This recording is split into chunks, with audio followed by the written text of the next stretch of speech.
జగన్మోహన్ రెడ్డి గారి యాటిట్యూడ్ మారలేదనేది అందరూ చెప్తున్న విషయమే. అందరూ అంగీకారం చెప్తున్నాయి. అందరూ ఒప్పుకున్న విషయం ఏంటంటే అతను ఒక్క విషయంలో కూడా 2024 ఎన్నికల ద్వారా అతను నేర్చుకున్నది ఏమి లేదు. ఈ తీర్పు ద్వారా అతను ఏమి నేర్చుకోలేదు. మళ్ళీ అతను పాత విధానంలో వెళ్తున్నాడు. ఏమిటి ఆ పాత విధానం? ఒకటి, అమరావతి వ్యతిరేకంగా పనిచేయటం, అమరావతిలో నిప్పులు పోయటం, అమరావతి యొక్క రైతుల్ని అన్యాయం చేయటం, అమరావతి ప్రాంత ప్రజలను అన్యాయం చేయటం. తద్వారా రాష్ట్రానికి కూడా సంకేతం నేనే విధానాలు మార్చుకోలేదు, నేను నా స్టాండ్లో ఉన్నానని చెప్పటం. రెండోది, కులాల మధ్య రెచ్చగొట్టడం. ఇది చాలా కీలకమైన విషయం. ఈరోజు పత్రిక మన సాక్షి మీడియా రాసింది, కూలి మీడియా అంటున్నారు కదా, ఆ మీడియా రాసింది ఏంటంటే కులాల మధ్య సంఘర్షణ రెచ్చగొట్టడము, కులాల మధ్య విద్వేషాలు రెచ్చగొట్టడము. మతాలని కులాల మధ్య విద్వేషాలు రెచ్చగొట్టే వాళ్ళు ఏమంటారండి? నేరస్తులకు ఏమంటారు? వాళ్ళని వాళ్ళ పట్ల ప్రజలు అప్రమత్తంగా ఉండాలి. జాతి ద్రోహులు, కొన్ని కులాల పట్ల ద్వేషం ఉంది, ప్రజాద్రోహులు, దేశద్రోహులు. అతనికి కొన్ని కులాల పట్ల ద్వేషం ఉన్నది. ఆ ద్వేషం పోదు, అతనికి నరానుంది. ఆ కులాలు 7 క్యాబినెట్ విస్తరణలో చెప్పాడు అతను. నాకు బ్రాహ్మణులు అవసరం లేదు, నాకు వైశ్యులు అవసరం లేదు, నాకు రాజులు అవసరం లేదు, నాకు వెలమలు అవసరం లేదు, నాకు కమ్మలు అవసరం లేదు అని కొన్ని కులాలను ఎక్స్క్లూడ్ చేశాడు అతను. లిస్టులో నుంచి, రాజకీయ జాబితా నుంచి తీసేశాడు అతను. వాళ్ళు ఈ రాష్ట్రంలో ఉన్నట్టు కూడా కాదు అతని దృష్టిలో. దళితులు కూడా ఆయన మాకు అవసరం లేదని కులాల మధ్య రెచ్చగొట్టి అది జరిగింది. ఫలితం అదే వచ్చింది. నా పాయింట్ ఏంటంటే దళితుల్ని పావులుగా వాడుకుంటాడు. ఇక్కడ దళితులకు ఉపయోగం జరగటం కాదు, అతనేమో దోచుకోవటం. దళితులకేమో ఆ చర్చి ముందు అడుక్కునే వాళ్ళకి ఇస్తారు కదా పావులా బేడ, అట్లా ఇవ్వటం. అతని ఉద్దేశం నేర ప్రవృత్తి, ఈ రాష్ట్రాన్ని ఆగం చేయటం, రాజకీయాన్ని భ్రష్టు పట్టించడం, దుర్మార్గమైన ఆలోచనలు. వీటి పట్ల ప్రజల్ని మనం చైతన్యవంతం చేయాలి. దళితులు మనం వ్యతిరేకంగా చేశారండి అతనికి.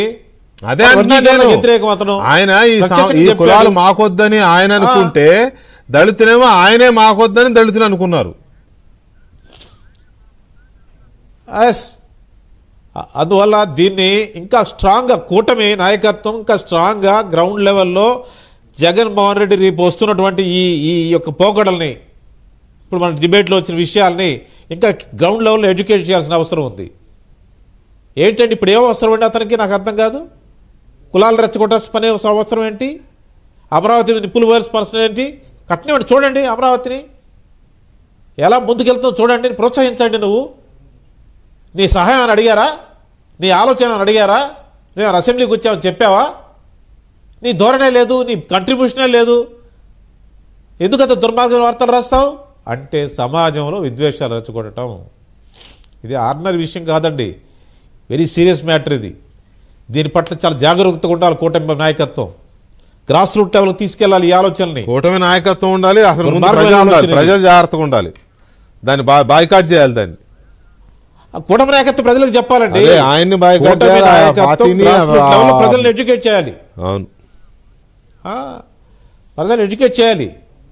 అయితే దుర్మార్గం ఏంటి? కులాలను మతాలను విద్వేషాలు రెచ్చగొట్టే వాళ్ళని ఏం చేయాలండి? అయితే శ్యామ్ కిషోర్ గారు కొనసాగించాలనా? ఇది రాష్ట్రానికి అవసరమా? ఈ బిల్లు విషయంలో చంద్రబాబుకు మోదీ షాక్ అని పెట్టారు ఇవాళ కదా. అదే ఆయన షాక్ ఇచ్చింది లేదు, పోలేదు. వీళ్ళు దాన్ని అట్లా చేసి ప్రజల్లో ఏదో ఒక వైషమ్యాలు క్రియేట్ చేయాలనేది వీళ్ళ ఏదో ఆనందం. అదొక ఇది ఈరోజు మోడీ గారు క్లియర్ గా చెప్పాడండి. అదే చెప్తున్నా. జగన్ సోషల్ మీడియా చేస్తున్న అరాచకాలను అందరూ వెంటగట్టండి. బీజేపీ కేడర్ అదే శ్యామ్ కిషోర్ గారి దృష్టికి అదే తీసుకొస్తున్నాను నేను.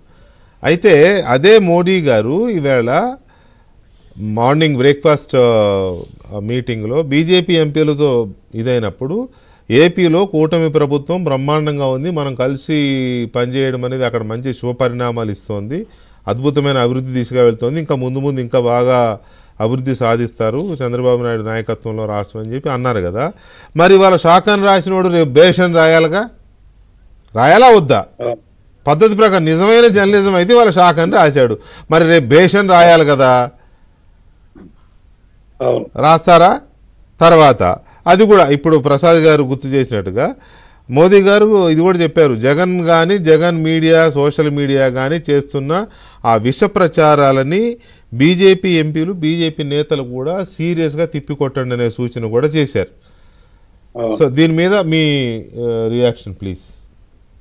ఇప్పుడు రాష్ట్రంలో 3 పార్టీలు సమన్వయంతో పనిచేస్తున్నాయి, నాయకులందరూ సమన్వయంతో పనిచేస్తున్నారు.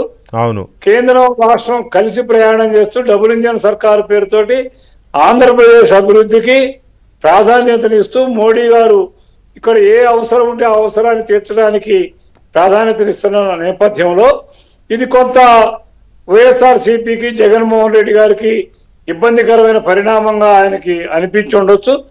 దానితోటి ఇలాంటి రాతలు ఇలాంటి మాటలతో